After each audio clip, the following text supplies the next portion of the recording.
ఏమంటే ఒక దేవాలయం వదిలిపెట్టి పోతుంటా సార్ మీరు ఎక్కడికి వెళ్ళాలి సార్, మా అందరితో నడిపిస్తారు సార్. మేము రాత్రి నిద్రపోయినా ఈ పనులు చేస్తుంటే ఒక పక్కన గుడ్డిలో అదే బాధ సార్. మా అందరికి కూడా ఆప్యాయంగా మమ్మల్ని అందరినీ పలకరించే వ్యక్తి ఇప్పుడు అంటే అప్పుడు నాకు కళ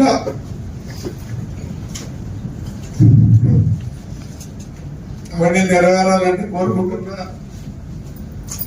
దేవుడి ఆశీస్సులు ఈ ఊరికి గట్టిగా ఉన్నాయి. ప్రతి ఒక్కరు కష్టపడండి. మీకు తెలియదు 2027కి ప్రపంచం పటంలో కనిపిస్తుంది ఈ ఊరు. అందరేదో విజన్ అంటారు. మేము మా నాన్న వల్ల ప్రపంచం చూసినాం. ఆ రోజు అనుకున్నా మా ఆఫీస్ ఇట్లా ఉండాలని. లేదు అంటే నేను కూడా ఒక లుంగి వాడినే. ఇప్పుడు అది చేస్తున్నాం. 17 ఎకరాలు ఆ బిల్డింగ్లు అవన్నీ కడితే మీరు ఎక్కడ చూసింటారు. మన కూడా చెప్తారు అలా విజయవాడ మాదిరి ఉంటుంది. Bench circle మాదిరంట. పిచ్చిన ఇలా బెంచ్ సర్కిల్ కాదురా, తాటిపత్రి సర్కిల్ చూడడానికి అందరు రావాలా. లాస్ట్ నేను మన సీఎం దగ్గర పోతే ఒక మాట అన్నాడు, అయ్యా నన్ను ఒక్క సంవత్సరం మరి కష్టపడినా ప్రభాకర్ అనే. ఇప్పుడంటే ఇలాంటి ఎవడు లేడు. మా సార్ రిప్రజెంటేషన్ ఇస్తే దిక్కు తెలియలే. అంతా చూసి ఇట్లా అన్నాడు, ఇదేంటన్నాడు. అందరూ పోయే స్థలం చాలంటే అర్థం కాలేదు.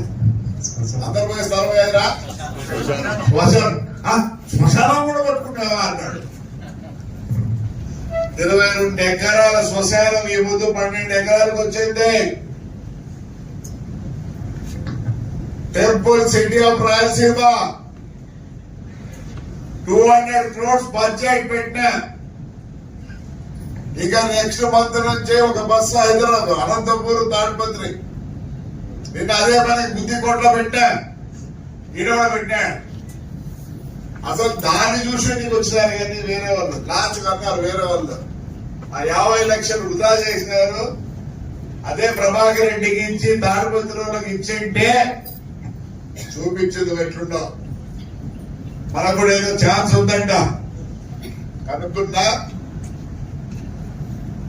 కానీ దయచేసి చెప్తున్నా, అందరూ ఊరు గురించి ఆలోచించండి. ఒక్క నిమిషం ఆలోచించండి. ఎవడో తప్పు చేస్తే చెప్పండి. బ్రహ్మాండంగా అన్ని.